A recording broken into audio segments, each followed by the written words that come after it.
Hello, my dear pharmacy students. My name is Sachin Jadhav, founder Fundamental Pharmacy, author of Fundamentals of GPAT Niper DI Pharmacist Volume 1, GPAT Cracker Achiever MCQ book, and few more books. Welcomes you in this YouTube video session. My dear friends, if you are new on our channel, please subscribe the channel and press the bell icon. In this session, we are going to see GPAT Niper 2023 Cracker MCQ Part 2. And particularly, these MCQs are from General Pharmacology, from your pharmacology subject, which are very important for your GPAT, Niper, Drug Inspector, Government Pharmacist exam. So it's my request to you, please watch this video until end. So we have seen up to question number 18 in the part first. So question number 19 is there in front of you. Pindolol is a beta blocker. Now pindolol and beta receptor. So this drug receptor interaction is an example of. Okay, so you have options like full agonist, partial agonist, inverse agonist, option D none of them. So यहाँ पे पूछा है कि पिंडोलॉल और beta receptor के बीच में जो drug receptor interaction होता है वो किस टाइप का है, जैसे फुल एगोनिस्ट है या फिर पार्शियल एगोनिस्ट या फिर इनवर्स एगोनिस्ट या फिर none of them. So here this pindolol is a partial agonist to beta 1 receptor. So partial agonist means what?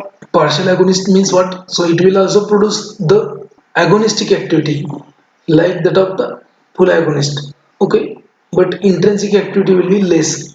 But in case of in presence of full agonist, this partial agonist will act as an antagonist. So it will produce a agonistic activity when there is a absence of full agonist. So this drug receptor interaction is an example of partial agonist. So option B is the correct answer. Let's see the question number 20. Acetylcholine and noradrenaline are dash. Your options are physical antagonist, chemical antagonist, option C physiological antagonist, option D pharmacological antagonist. So remember over here, देखो adrenaline and acetylcholine or noradrenaline. So see the actions of these two. Acetyl, for example, take example of heart. So acetylcholine or by acting on a M1 receptor, it will depress heart, it will cause reduction in the heart rate, it will cause decrease in the force of contraction. Adrenaline, on the other hand, by acting on its beta 1 receptor, will increase the rate of heart rate, will increase the force of contraction. So they are acting opposite to each other by their own receptors. So if two drugs they produces opposite action by interacting with their own receptor, so that kind of antagonism is known as a physiological antagonism. Okay, for example, again you can see histamine and noradrenaline, or histamine and adrenaline is also example of physiological antagonist. So here remember, here option C is the correct answer. Now we'll see the next question, question number 21. So देखो यहाँ पे पूछा है which of the following is known as a third messenger for GPCR receptor.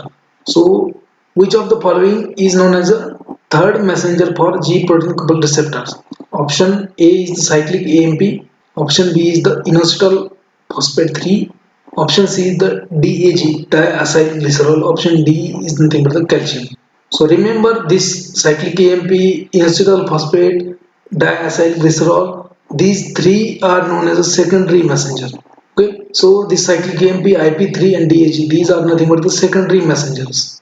इनको secondary messenger बोलते हैं, and calcium is considered as a third messenger. So here option D is the correct answer. Question number 21. Okay, now we'll see the question. Next question 22. Match the following receptor with their respect to receptor class. So यहाँ पे they have given in a one row receptor, okay, and in the another row they are given the class of receptor. So let's see receptors.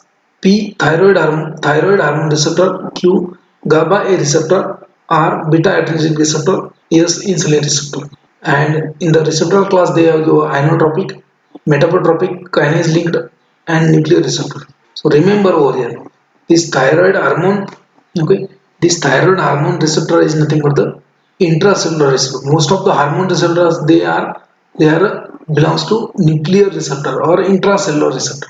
So thyroid hormone का receptor है nuclear receptor. Okay, then GABA A is nothing but the ion channel. Okay, so depolation hyperpolation वहाँ पे हो जाएगा and will modify the action.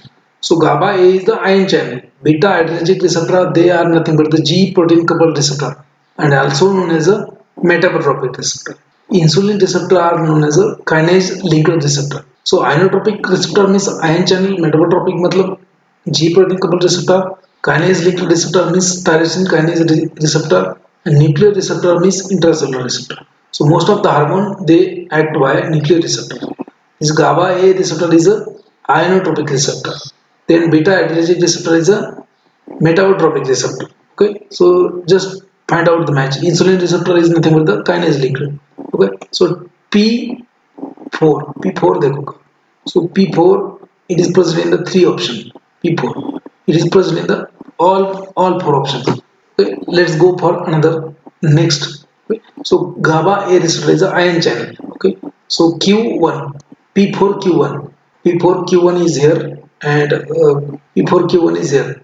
Okay, then R is nothing but the beta adrenergic, which is the metabotropic. R2 correct. Then S is nothing but the nuclear. S is nothing but the insulin. Insulin is nothing but the kinase linked receptor.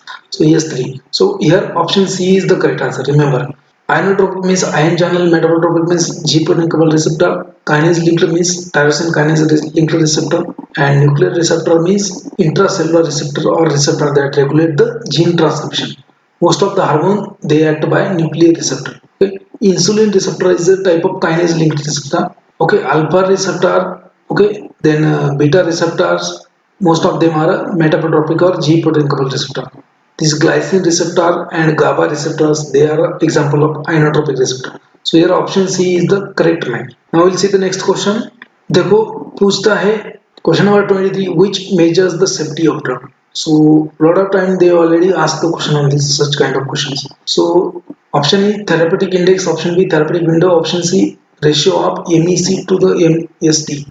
MEC means maximum, MEC means minimum effective concentration, MSD means maximum safe dose, and option D is all of them. So what they are asking, basically they are asking one of the following term measures the safety of drug. So therapeutic index measures the safety of drug. Remember. So in the 23, option A is the correct answer. Now we'll see the next one.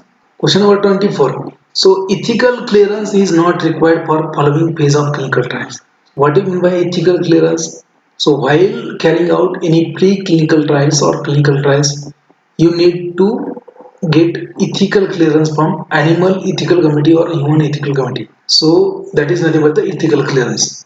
So ethical clearance is required for phase first, ethical clearance is required for phase second, ethical clearance is required for phase 3, but ethical clearance is not required for phase 4 of clinical trials. Because why?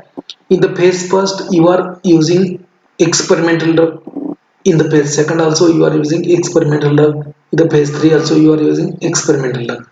But in case of phase 4 your drug is approved, so ethical clearance is not required. So that's why in case of phase 4 ethical clearance is not required. So here 24 the correct answer is option D, ethical clearance is not required for phase 4. Now question number 25, the allergic reactions caused by penicillin is a type of dead rash. Allergic reaction caused by penicillin is a type of dead rash. So option A is nothing but the type A ADR, option B is nothing but the type B ADR, option C is type C ADR, option D is type D ADR. So remember, type A adverse drug reaction means what? A for augmentation. So augmentation is extension of pharmacological action. For example, insulin. So if you increase the dose, you will get higher hypoglycemia. Okay, more hypoglycemia. So that is a type A adverse drug reaction. Dose dependent adverse reaction or dose dependent extension of pharmacological action. So type A. Type B means what? Type B means bizarre. Type B ADR means bizarre. Bizarre means what? Unpredictable effect, adverse effect of drug. So whatever, for example, whatever the allergic reaction caused by penicillins or other antibiotics, that comes under the type B adverse drug reaction. That is nothing but the bizarre and unpredicted immunoglobulin E mediated adverse drug reaction. Now type C means what? Type C for chronic. So chronic use of drug that leads to adverse reaction. For example, peptic ulcer produced by chronic use of non-steroidal anti-inflammatory drugs. So that is a type C adverse reaction. Now type D means what? D for delayed. So type D means delayed adverse drug reaction. So for example, type D means delayed type of adverse drug reaction. An example is nothing but the phocomelia or teratogenic effect caused by thalidomide. So thalidomide causes teratogenicity, and that type of adverse drug reaction is a delayed type of adverse drug reaction. So in case of 25, option B is the correct answer. So allergic reaction caused by penicillin is a type B adverse drug reaction. Okay. So I have explained all the adverse drug reaction over here. Now next question we will see. Question number 26. Teratogenic effect caused by thalidomide is an example of, or teratogenic effect caused by thalidomide is an example for type A adverse drug reaction, type B adverse drug reaction, type C adverse drug reaction, type D adverse drug reaction. So already in the last question I have explained. So it is an example of type D, D for delayed. Now next question 27. The most accurate method for calculating the drug dosage in children. Option A, method based on the age of child, method based upon the weight of child. Option C, method based upon the body surface area of child, and option D, all of them. So remember over here, the most accurate method for calculating the child dose is nothing but the method based upon the child, or method based upon the body surface area. So option C is the correct answer over here. So method based upon the body surface area of child is the most accurate method for calculating the dosage in the children. Right? Now we'll see the next question. Question number 28. Following drug will cause hemolysis in the patient deficient with glucose 6-phosphate dehydrogenase enzyme. So remember, so options are option A oxidant, option B reductant, option C neutral, option D all of them. So remember over here, drugs like primaquine, sulfonamides, etc., etc.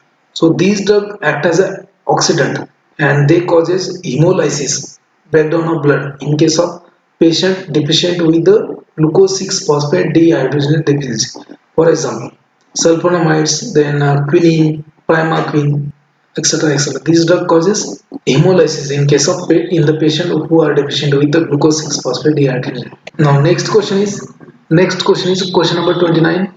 Levodopa plus carbidopa is an example of levodopa plus carbidopa combination is an example of levodopa plus carbidopa is a combination example of option A additive effect, option B synergistic effect, option C summation, option D none of the above. So remember levodopa and carbidopa they act by synergistic effect. Okay, so levodopa, remember these two drugs are used in the treatment of Parkinsonism.